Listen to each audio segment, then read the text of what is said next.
Bonjour, j'espère que vous allez bien.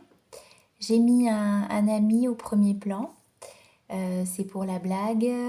J'aimerais commencer cette vidéo en remerciant mon amie Marie qui m'a offert cette belle paire de boucles d'oreilles en bois suite à une lecture d'Anna Lakashik que j'ai fait pour elle il y a quelque temps et aussi je pense en mémoire de notre amitié qui commence à être datée maintenant. Alors, cette vidéo va s'intituler, je pense, Comment savoir si c'est la réponse à la question que je me pose. En vérité, il n'y a pas de fausse réponse, c'est-à-dire que quand on pose une question, la réponse n'est jamais fausse d'après moi, parce que même si elle vient du bas astral, d'une entité, de notre mental, en vérité, tout ça nous entraîne toujours à apprendre à justement distinguer ce qui est juste ou pas pour nous. Là où on se rapproche de nous-mêmes, d'une élévation de notre conscience, quand on récupère un bout de nous-mêmes, de notre mémoire, euh, quand on va dans le sens d'une reconnexion à soi. Pour vous expliquer pourquoi j'aimerais faire cette vidéo, il faut que je vous raconte une anecdote. En fait, il y a un membre de ma famille dont je suis assez proche, Alexandra, qui a cru au travers d'un livre trouver le nom d'un de ses guides. Et elle m'a demandé ce que j'en pensais. Et quand je me suis connectée à sa réponse, j'ai vu qu'il s'agissait d'une supercherie. Et en fait, je me suis dit, mais comment aurait-elle pu comprendre, savoir, ressentir finalement qu'il s'agissait d'une supercherie. Je ne remets pas en question la méthode, mais là en l'occurrence, la réponse qu'elle n'a eue n'était pas la vraie réponse. Son guide ne s'appelait pas comme la méthode lui avait permis de le trouver. Donc en fait, en cheminant, moi-même, j'ai réussi à trouver quelques bribes de réponses et aussi qui sont le fruit quand même de mon expérience parce que moi aussi je suis passée par là de me dire est-ce que c'est mon mental, est-ce que c'est autre chose, est-ce que je suis influencée par quelque chose de sombre. Donc voilà ce que j'aimerais vous dire à ce sujet. Alors, quand on est dans la vérité pour nous-mêmes du message, de la réponse, en fait, on le sait. On le sait, on le sent, on le vibre, on le pleure, on le rit, on le joie. Ça se dit pas, mais c'est comme ça que je l'ai reçu. On est émerveillé, on est en reconnaissance de soi. On a aussi de la reconnaissance pour l'amour reçu.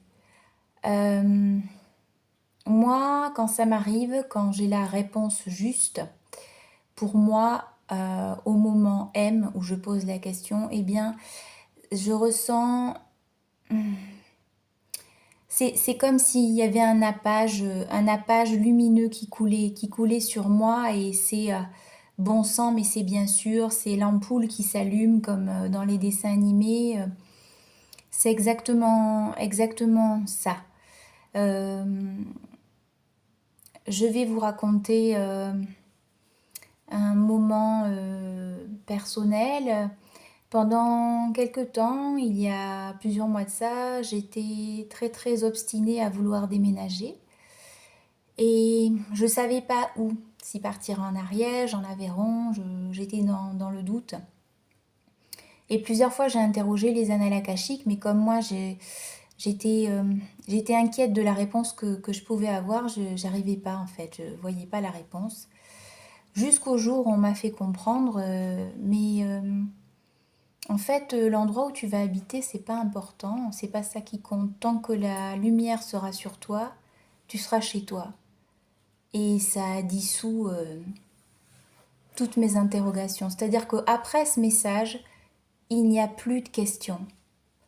tout est résolu. On comprend en fait. Ça fait comme un éclatement qui fait que en fait la réponse est là et c'est clair. C'est clair. C'est la brume du cerveau est remplacée par la lumière. Donc c'est vraiment ça qui pour moi montre quand on est dans le vrai pour nous. Alors, ces réponses, on peut les avoir au travers d'un voyage de la conscience, mais en tous les cas, c'est toujours, je pense, une rencontre avec soi-même.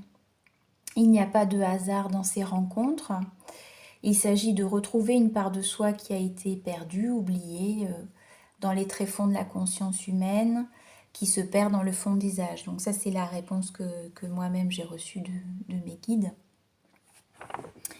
Et par contre, quand il s'agit d'un message pourri, on pourrait dire, même s'il n'y a pas de message pourri, comme je l'ai dit, mais du moins qui ne va pas éclairer notre lanterne, eh bien, la sensation ne va pas être la même.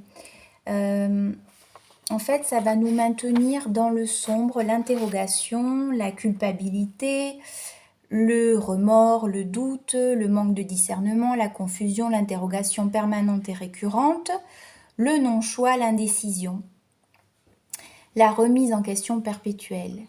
Et encore une fois, tout simplement, ça ne répond pas à la question. Si ça répond à votre question, vous le sentirez. Par rapport à ça, chacun manifeste ses émotions à sa manière. Moi, je suis une pleureuse, donc quand je suis en vérité, que ce soit pour moi ou pour les autres, eh bien, j'ai une montée de larmes ou je pleure. D'autres vont vibrer de l'intérieur. Moi, c'est pas tellement ça. J'ai une grosse montée de larmes, de chaleur. C'est ça. Des fois, j'ai tellement d'énergie que ça me fait mal dans certains membres. C'est très variable, mais voilà. Si vous êtes plutôt du style à frissonner, à vibrer, eh bien peut-être que quand c'est la justesse, vous allez ressentir plutôt comme ça. Voilà. Écoutez, je pense que je n'ai rien oublié. Je vous remercie de votre écoute. J'en profite pour remercier mes quelques 23 abonnés. Voilà, de la confiance qu'ils me donnent. À moi, la débutante, tout court, parce que tout ça, c'est le chemin d'une vie. Et tout ce que je propose, je le fais en ayant conscience que tout change et tout évolue et que je n'en suis qu'au début, comme beaucoup d'entre nous. Je vous embrasse, à plus tard.